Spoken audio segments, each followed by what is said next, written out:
Assalamualaikum dan selamat sejahtera. Berjumpa kembali bersama Cikgu Zul. Hari ini kita akan belajar jenis-jenis bau. Kalau kamu masih ingat dalam kelas, cikgu rasa setiap orang mengalami situasi yang seperti inilah. Sedang kita belajar, tiba-tiba bau apa ni? Rupanya bau kentut kawan. Biasanya kita akan kena wangi, busuk. Sebenarnya jenis-jenis bau pun banyak. Lebih daripada 10. Cikgu akan perkenalkan yang pertama. Yang pertama ialah bau kohong. Bau kohong ni ialah bau bangkai. Bau telur ayam yang busuk. Itu dipanggil bau kohong.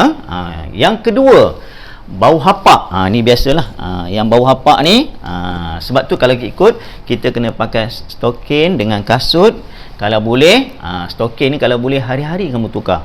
Cikgu pernah ada pengalaman, murid ni pakai stokin daripada hari Isnin sampai hari Jumaat. Dia pergi masuk dalam pusat sumber, kemudian dia keluar, bau bau hapak.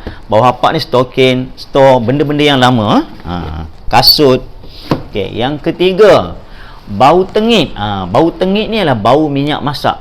Minyak ini kita dah goreng kali pertama, kali kedua, ada yang sampai kali ketiga dia dah bertukar warna. Kita biarkan, cuba buka botol tersebut, dia akan bau tengit. Yang keempat, ini bau keempat ni orang tak suka bau dia, tapi orang suka dia punya rasa, iaitu bau kambing. Dipanggil bau hamis. Terutamanya kambing jantan. Sebab kambing takut kena air.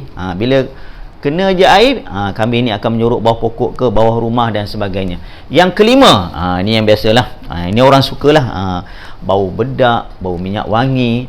Ada murid pernah tanya, cikgu, kenapa kita tak dibenarkan memakai minyak wangi ke sekolah? Murid-murid tak boleh lah.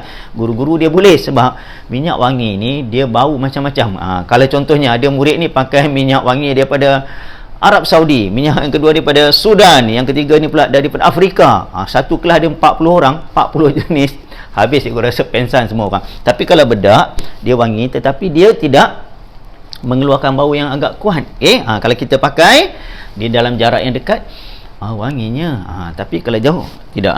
Kalau minyak wangi, satu kelas boleh berbau.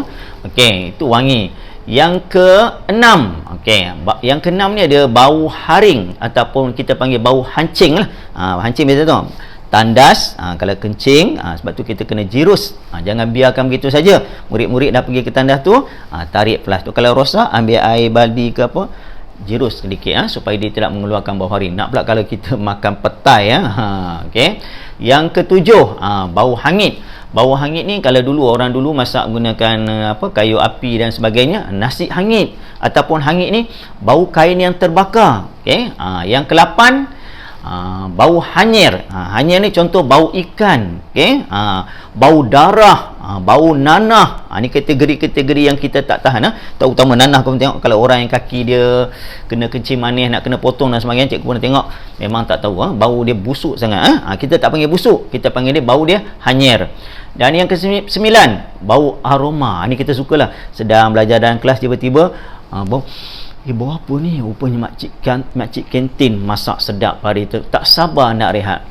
Bau aroma, bau masakan.